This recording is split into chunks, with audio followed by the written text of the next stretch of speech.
Hi friends, எல்லோருக்கும் வணக்கம். எல்லோரும் எப்படி இருக்கீங்க? நல்லா இருக்கீங்களா? இன்றைக்கி அந்த கதையோட அடுத்த பகுதி தான் பார்க்க போகிறோம். அதுக்கு முன்னாடி நீங்கள் செய்ய வேண்டிய விஷயம் என்ன அப்படின்னு கேட்டிங்கன்னா, மறக்காமல் நம்ம இந்த சேனலை சப்ஸ்கிரைப் பண்ணிக்கோங்க. கீழே இருக்க பெல் பட்டனையும் கிளிக் பண்ணுங்கள். அப்போ தான் நான் போடுற வீடியோஸ் எல்லாமே உங்களுக்கு உடனுக்குடனே நோட்டிஃபிகேஷன் வரும். ஸோ மறக்காமல் சேனலை சப்ஸ்கிரைப் பண்ணிவிட்டு வீடியோ பாருங்கள் ஃப்ரெண்ட்ஸ். வாங்க நம்ம கதைக்குள்ளே போகலாம்.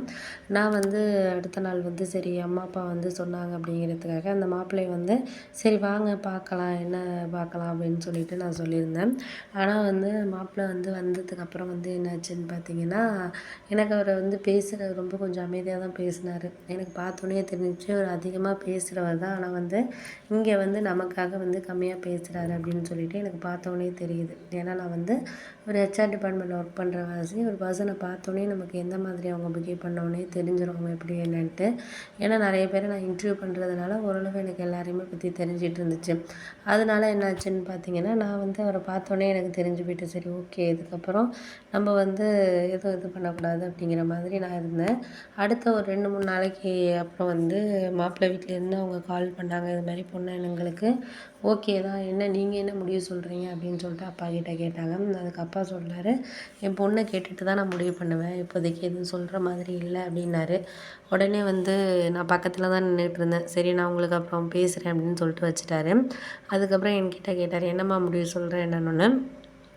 ஓகே தான்ப்பா, எனக்கு அடுத்த மாதம் ஒரு டெல்லியில் ட்ரைனிங் போட்டிருக்காங்க. ஒரு 1 மந்த்துக்கு மேலே தான் ட்ரைனிங் இருக்கும். ஒரு 1 ஆர் 2 மந்த் இங்கே ட்ரைனிங் இருக்கும். ட்ரைனிங் அட்டன் பண்ணதுக்கு அப்புறம் கொஞ்சம் இம்ப்ரூவ், எனக்கு சேலரி கொஞ்சம் அதிகமாக கிடைக்கும். இப்போ 40,000 வாங்கிட்டு இருக்கேன். இன்னும் கொஞ்சம் அதிகமாக இருக்கும்பா சேலரி. அதனால் அந்த ட்ரைனிங் நான் அட்டன் பண்ணியே ஆகணும். அதனால இவங்க நிச்சயம் பண்ணணும், இப்போயே நிச்சயம் பண்ணணும் நெக்ஸ்ட் மந்த்தே அப்படின்னோடனே எனக்கு ஒரு 2 மந்த் டைம் வேணும்ப்பா. ஏன்னா அந்த ட்ரைனிங்லாம் அட்டென்ட் பண்ணி நான் முடிச்சுட்டு இன்க்ரிமெண்ட் ஆனதுக்கப்புறம் தான் எனக்கு அடுத்த ஒரு இதுக்கு நான் போகணும் அப்படின்னு நினைக்கிறேன். வேணால் ஓகேனா அவங்கள்ட்ட சொல்லுங்கள், இல்லை எங்களுக்கு இப்போயே பண்ணணும் அப்படிங்கிற மாதிரிலாம் சொன்னாங்கன்னா வேண்டான்னு சொல்லிவிடுங்கப்பா அப்படின்னோடனே, சரிம்மா உன் முடிவு தான், என்னோட விருப்பம். நான் உன் விஷயத்தில் உன்னோட விருப்பத்துக்கே நான் விடுறேம்மா அப்படின்ட்டு எங்கள் அப்பா சொன்னார்.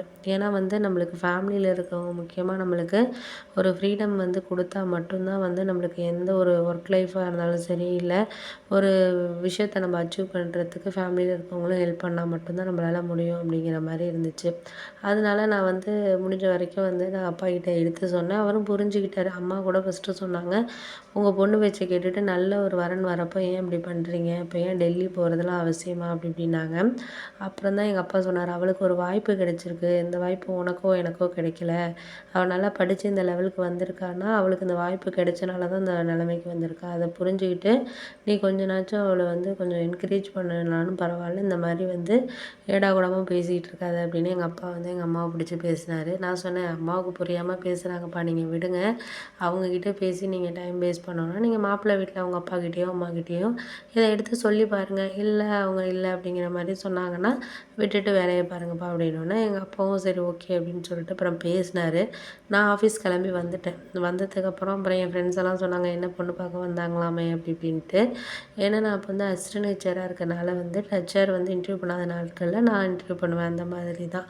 அப்படி இருக்கிறதுனால எனக்கு 40,000. இப்போ நான் போய் ட்ரைனிங்லாம் அட்டன் பண்ணி ஓரளவு இங்கே டெஸ்ட்லாம் பாஸ் பண்ணிட்டேன் அப்படின்னா இங்கே ஒரு டெஸ்ட் நடக்கும். அதுக்கேற்ற மாதிரி எனக்கு ஹெச்ஆராக ப்ரமோட் பண்ணுவாங்க. அப்படிங்கிறதுனால இந்த இன்டர்வியூ எனக்கு ரொம்ப முக்கியம் அப்படிங்கிற மாதிரி நான் ஃபீல் பண்ணிகிட்டு இருந்தேன். அதுக்கப்புறம் என் ஃப்ரெண்ட்ஸ்லாம் சொன்னாங்க, மேரேஜ் நல்ல இடமா இருந்தால் இது பண்ண வேண்டியதுதானே, ஏன் அப்படின்ட்டு இருந்தாங்க. பேங்க்கில் தான் மாப்பிள்ளை ஒர்க் பண்ணுறாராமே, நல்ல சேலரி வாங்குறாரு, நல்ல ஒர்க்கு, நல்ல ஃபேமிலியாச்சு அப்படின்னாங்க.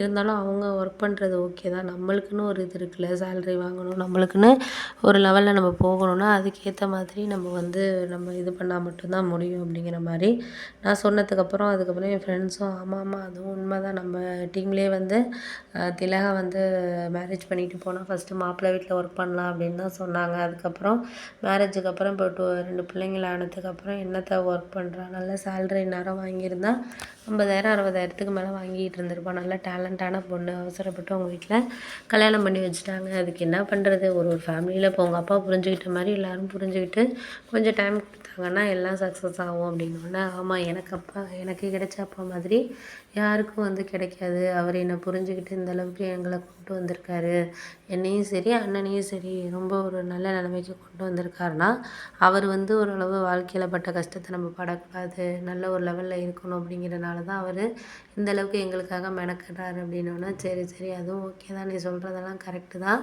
எதாக இருந்தாலும் பார்ப்போம், எதாக இருந்தாலும் நீ ஒன்றும் கவலைப்படாத, நான் மாப்பிள்ளை வீட்டில் பேச சொல்லியிருக்கேன், அவங்க ஓகேன்னு சொன்னால் வந்து பார்க்கலாம், இல்லை எங்களுக்கு மேரேஜ் தான் முக்கியம் அப்படி இப்படின்னு சொன்னாங்கன்னா நம்ம அதுக்கு ஏற்ற மாதிரி நம்ம போய்க்க வேண்டியதுதான் அப்படின்னோடனே சரி விடுங்க விடுங்க அதையே யோசிச்சு பேசிக்கிட்டு இருக்க வேண்டாம், வேறு வேலை இருந்தால் நம்ம பார்ப்போம் பண்ணுவோம் அப்படின்னு சொல்லிட்டு நாங்கள் அதுக்கப்புறம் வந்து ஒர்க்கை ஸ்டார்ட் பண்ண ஆரம்பிச்சிட்டோம்.